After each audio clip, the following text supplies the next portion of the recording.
Hello दोस्तों, मैं हूं सुनील और मेरे यूट्यूब चैनल में आपका स्वागत है। दोस्तों, रतन टाटा जी अभी दुनिया में नहीं रहे और इंडिया की ग्रेट पर्सनैलिटी थे।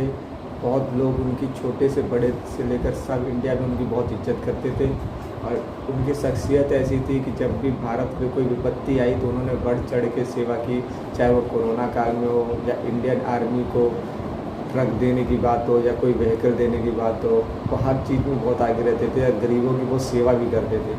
उनके जैसी महान आत्मा को इंडिया की बहुत ज़रूरत है, उनकी हर कोई इज्जत करता था।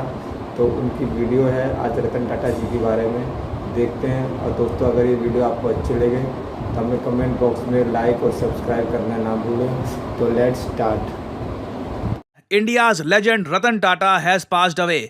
देखिए, आज के समय हर एक इंडियन दुखी है क्योंकि देखो, यहाँ पे आपको समझना होगा, हमें एक बार को पता था कि एक ना एक दिन ये दुर्भाग्यपूर्ण दिन देखना होगा, मगर हम सब में से कोई तैयार नहीं था। हम सब लोगों ने सारी उम्र रतन टाटा को देखा है कि किस तरीके से इन्होंने इंडियन इंडस्ट्री को लीड किया है, भारत की इंडस्ट्री में, ओवरऑल इंडस्ट्री में इतना कंट्रीब्यूशन दिया है। हम सब लोगों ने इनसे प्रेरणा ली है, मगर अब ये जा चुके हैं और इनके बारे में आज के समय क्या क्या कहा जा रहा है। इंडिया ने देश की चमक खो दी है। इंडिया के टाइटन ये जा चुके हैं। रतन टाटा कोहिनूर थे भारत के। भारत आज के समय अपने कोहिनूर को अलविदा कह रहा है। ऐसी बातें देखिए, मैं आपको बता दूं, बहुत कम लोगों के बारे में कही जाती है। Ratan Tata was the man with no haters. और रतन टाटा का जो जीवन है, ये मैं आपको बता दूं, आने वाले कई दशकों तक, परहैप्स कई सदियों तक, बहुत सारे इंडियन इंडस्ट्रियलिस्ट और इवन मैं कहूंगा बाकी इंडियंस जो अलग फॉर्म्स ऑफ लाइफ में हैं, सबको प्रेरित करता रहेगा। और आप एक बात नोट करिएगा, आज से कुछ दिन पहले ही ये रिपोर्ट्स आ रही थी कि रतन टाटा की तबीयत खराब है। मुंबई का जो ब्रीच कैंडी हॉस्पिटल है, वहां पे ये एडमिट है ना। जैसे ही ये रिपोर्ट आई ना कि इनकी तबीयत खराब है, कुछ यहाँ पे हो ना जाए, रतन टाटा ने एक ट्वीट करी कि मेरे बारे में आप चिंता मत करिए। और literally as a humble human being, जो नहीं चाहता था कि उनके बारे में सोचकर कोई चिंता करे, इन्होंने ये कहा कि thank you for thinking of me, there is no cause of concern, आप लोग चिंता मत करिए ना। ये इनकी आखिरी ट्वीट थी क्योंकि 2 दिन बाद ही अचानक से बिकॉज ऑफ ओल्ड एज इनकी तबीयत बहुत ज़्यादा खराब हो गई और मुंबई के ब्रीच कैंडी हॉस्पिटल में इनकी डेथ हो जाती है। और रतन टाटा साहब का जो ये 86 ईयर्स का जीवन था ना, इसमें इन्होंने इतना कुछ अकॉम्प्लिश किया, इतना कुछ देखा है कि आज के समय जो भी इनके बारे में लिख रहा है, जो भी ट्रिब्यूट्स इनके बारे में लिख रहा है, वो इनकी जर्नी को भी मेंशन कर रहा है। फॉर एग्जांपल, देश के प्रधानमंत्री ने इनके बारे में जब ये ट्वीट लिखी, उन्होंने ये कहा कि Shri Ratan Tata ji was a visionary business leader, a compassionate soul. देखिए, ये इनके बारे में सब लोग कह रहे हैं। Business leader, obviously he was one of a kind. मतलब आप अगर एक बार को मैं आपसे एक सवाल पूछूं ना, भारत का मोस्ट वैल्यूएबल ब्रांड 2024 में क्या था, तो आपको पता है सही आंसर क्या है? सही आंसर यहाँ पे है टाटा। और पिछले कई सालों से लगातार आप अगर देखो तो जब भी रिपोर्ट्स पब्लिश होती है, जब भी रिसर्च होती है कि इंडिया में, देखिए, ब्रांड्स की कमी नहीं है। रिलायंस, महिंद्रा, बहुत सारे ब्रांड्स हैं इंडिया में, इन्फोसिस है, मेजर ग्रुप्स आज के समय खड़े हो चुके हैं, मगर इंडिया के मोस्ट वैल्यूएबल ब्रांड की अगर हम बात करें तो वो आज भी टाटा है।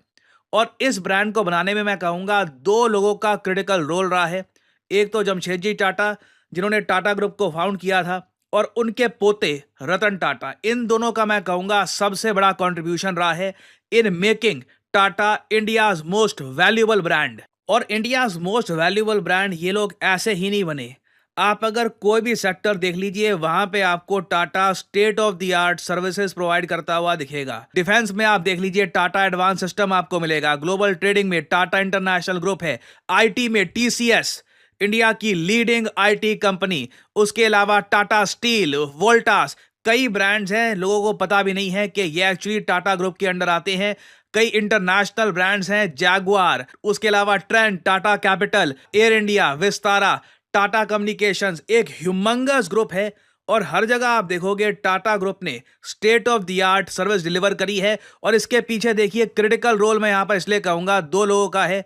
जमशेदजी टाटा, जो पहले चेयरमैन थे टाटा ग्रुप के, इन्होंने 1868 से लेकर 1904 तक टाटा ग्रुप को लीड किया था। और फिर यहां पे आप देखेंगे रतन टाटा, इन्होंने 1991 से लेकर 2012 तक टाटा ग्रुप को लीड किया था। बीच में जब साइरस मिस्त्री की कंट्रोवर्सी हो गई थी, उसके बाद जब ये साइरस मिस्त्री पीछे हटे, तब वापस रतन टाटा ने 1 साल के लिए फिर से टाटा ग्रुप को लीड किया था। यहां पर भी मैं कहूंगा इनका क्रिटिकल रोल था टाटा ग्रुप को सही दिशा में ले जाने में। और आप अगर टाटा ग्रुप की सारी 26 पब्लिकली लिस्टेड कंपनी, मैं प्राइवेट कंपनीज की बात नहीं कर रहा, जो इनकी पब्लिकली लिस्टेड कंपनीज हैं, सबका कंबाइंड मार्केट कैपिटलाइजेशन देखो तो अमाउंट आपको मिलेगा 365 बिलियन यूएस डॉलर्स। ये कई कंट्रीज की नॉमिनल जीडीपी से भी बहुत ज्यादा बड़ा अमाउंट है।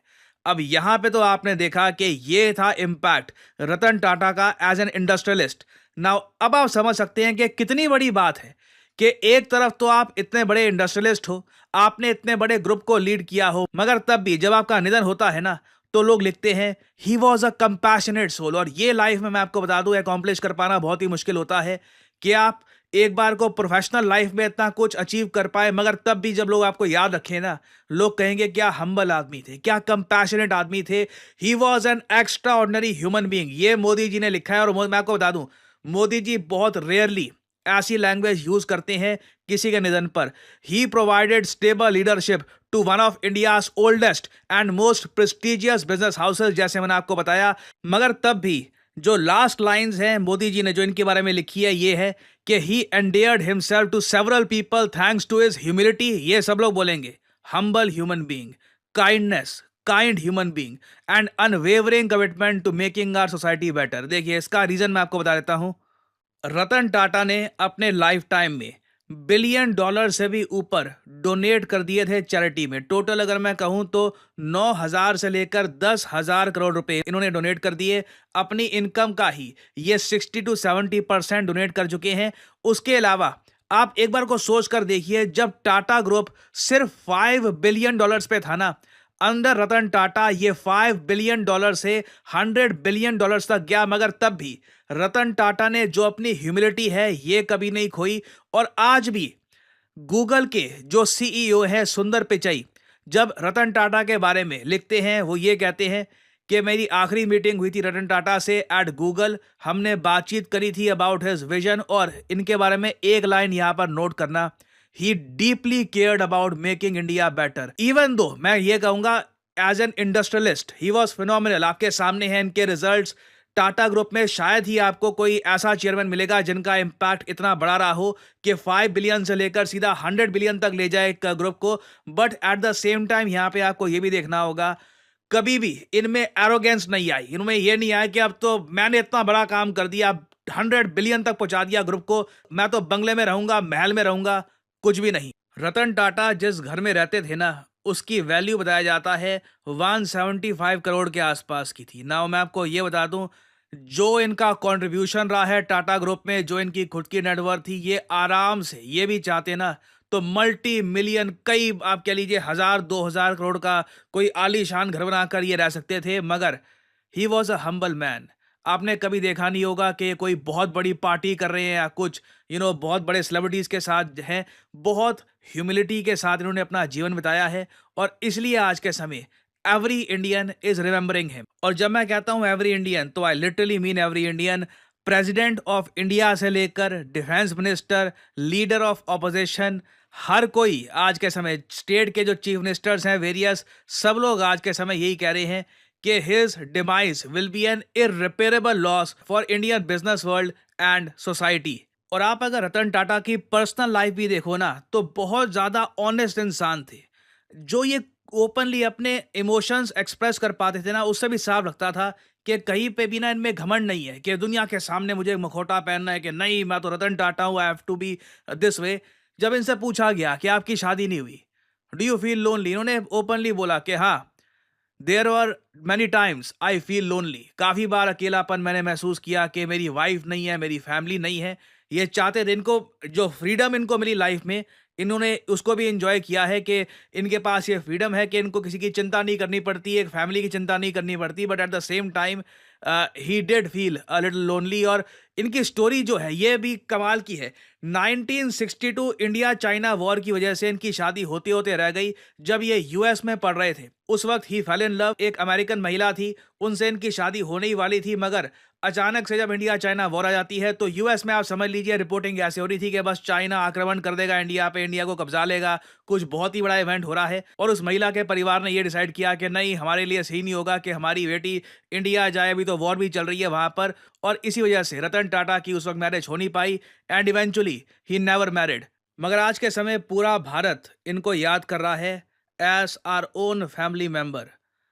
रतन टाटा ने बिल्कुल शादी नहीं करी, इनके बच्चे नहीं थे, मगर कई लोग हैं भारत में जो इन्हें एज ए फादर फिगर देखते होंगे, इनसे इंस्पिरेशन लेते होंगे एंड ये इंस्पायर करते रहेंगे इंडियन इंडस्ट्री को for a very very long time.